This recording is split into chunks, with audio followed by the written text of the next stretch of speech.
बिस्मिल्लाहिर्रहमानिर्रहीम। एक आदर्श समाज और एक आदर्श देश में किसी भी इंसान की जान ये आदर पाने योग्य होती है। आदर्श समाज वो होता है जिसमें हर इंसान की जान का आदर किया जाता है और नाहक बिना किसी कारण के किसी की भी जान नहीं ली जा सकती। ये इंसानों का हक है, अधिकार है समाज पर कि समाज में लोगों की जान सुरक्षित हो, लोगों की जान को किसी भी किस्म का कोई धोखा ना हो और सब निश्चिंत रहकर अपना जीवन बिताएं कि उनकी जान पर कोई हमला नहीं होगा, कोई उनकी हत्या नहीं करेगा। एक आदर्श समाज की निर्मिति के लिए ये बहुत ज़रूरी है कि उस समाज में रहने वाले हर व्यक्ति को इस बात का एहसास हो कि उसकी जान इस समाज में सुरक्षित है। और एक आदर्श समाज वही हो सकता है कि जहाँ पर हर एक की जान का आदर किया जाता है। वो जान चाहे किसी भी धर्म के मानने वाली की हो, किसी भी जात, समुदाय या समूह के मानने वाली की हो, वो जान आदर पाने योग्य है और उसको वो आदर मिलना चाहिए, वो सुरक्षितता मिलना चाहिए। लेकिन हम देख रहे हैं कि हम आदर्श समाज से बहुत दूर होते जा रहे हैं। हम उस समाज में रह रहे हैं जहाँ पर कोई गारंटी नहीं है कि कब कोई मॉब आकर, कोई समूह आकर, कोई गिरोह आकर किसी की जान ले ले।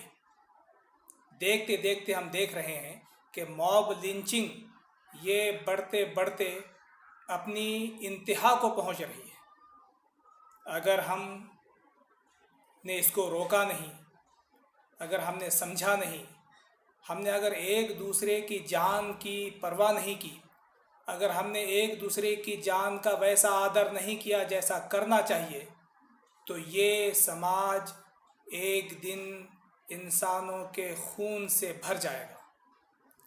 इसलिए बहुत ज़रूरी है कि हम समय रहते इसको कंट्रोल करें, एक दूसरे की जान का आदर करें, एक दूसरे का सम्मान करें और किसी को यह हक हासिल ना हो कि वो समाज में जब चाहे किसी पर हमला करके, मॉब लिंचिंग करके वो किसी की हत्या कर दे।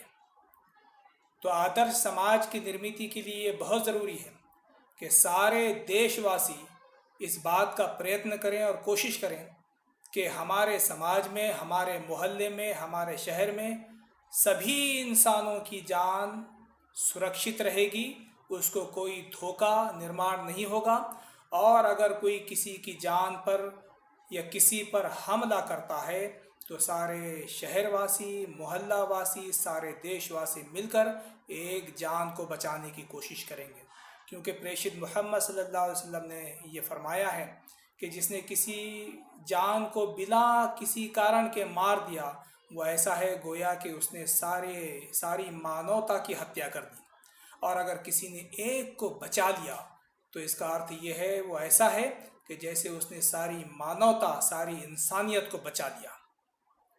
तो अगर हम अपने देश को बचाना चाहते हैं, अपने समाज को बचाना चाहते हैं, अपने बच्चों के भविष्य को बचाना चाहते हैं, तो हमको एक दूसरे की जान का आदर करना होगा, सम्मान करना होगा और उसको सुरक्षा प्रदान करनी होगी। बहुत बहुत शुक्रिया।